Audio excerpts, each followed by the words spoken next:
نفس کشی کا کامیاب طریقہ۔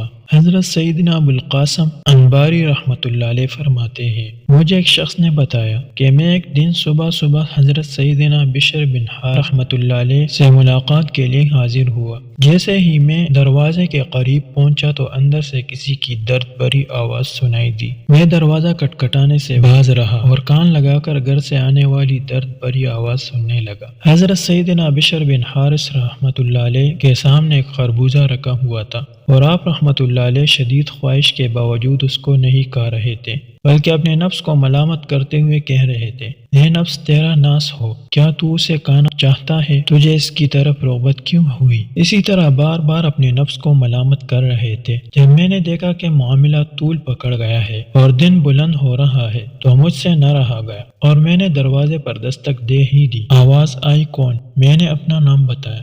آپ رحمۃ اللہ علیہ نے فرمایا، اندر آ جاؤ۔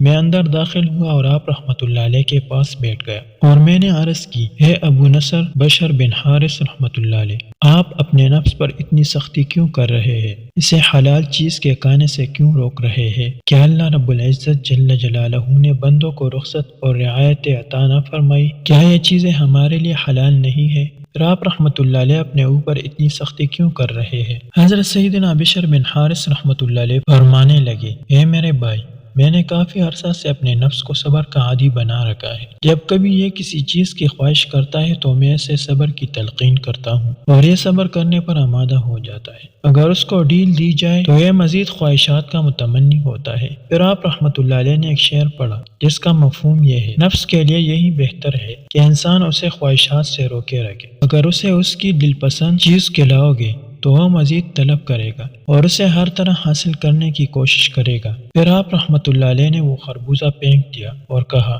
اسے یہاں سے اٹھا لو۔ پھر کچھ اشعار پڑھنے لگے جن کا مفہوم یہ ہے، بے شک میرا نفس مجھ سے مطالبہ کرتا ہے کہ میں پیٹ بھر کر اس کی من پسند غذائیں کھاؤں اور اپنے دین کو داؤ پر لگاؤں، مگر یہ ناممکن بات ہے، اور جو شخص دنیا حاصل کر لے لیکن دین سے محروم رہے تو بہت زیادہ خسارے میں ہے۔ اللہ عز و جل کی ان پر رحمت ہو اور ان کے صدقے ہماری مغفرت ہو، آمین بجاہ النبی صلی اللہ علیہ وسلم۔